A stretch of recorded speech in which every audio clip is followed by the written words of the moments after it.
Good afternoon. It's Jim at Thunderbolt Locks, and I'm here today to show you an installation that we've just completed on a 2019 Mercedes Sprinter. It's a Winnebago camper build out, and we've installed locks on all 4 entry points of this van. So we started off in the back doors and installed the M1 locks, which are controlled using the factory remote from Mercedes. And we've installed the lock assembly low in the door, and our manual release is in this pocket, and I have it horizontally mounted so it's accessible, but you still have the ability to store goods in this pocket itself.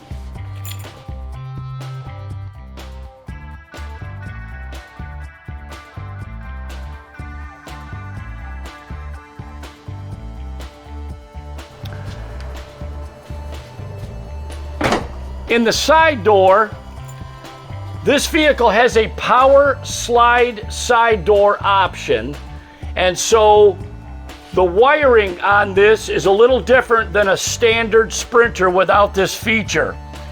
And the wiring you need to access is located back in the door, and a lot of these vans have some component that's located in the sliding door area, and that can make it difficult to get at the wiring that you need.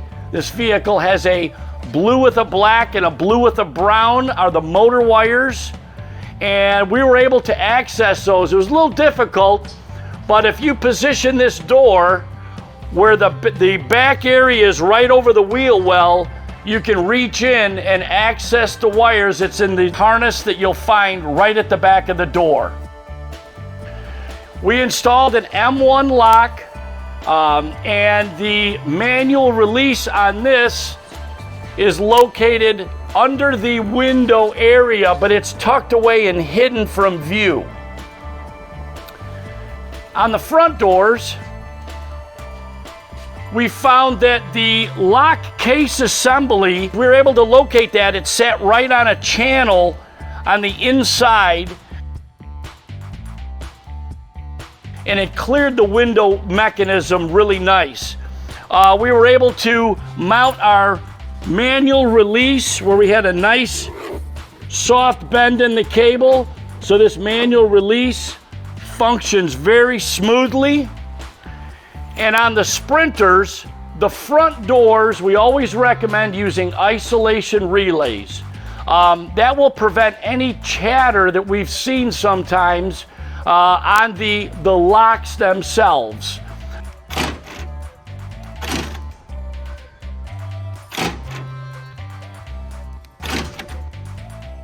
So it requires routing power through the door boot. You won't find a reliable 12-volt source in the door, and these are M1 pluses that we have installed in the front. So there's an inhibit relay which requires an ignition connection also.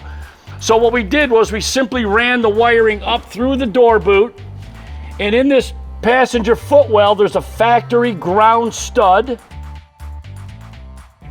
and below this, the passenger's feet, there's the jack assembly, and then there's a distribution block which will provide you the power for the isolation relay, which is a constant source, and the inhibit relay, which is an ignition source. So we'll have pictures that'll show you where we located the power, and the same on the driver's door. We were able to route that main cable with the 3 wires all the way over, so we brought all of our connections together and fused them at that distribution block.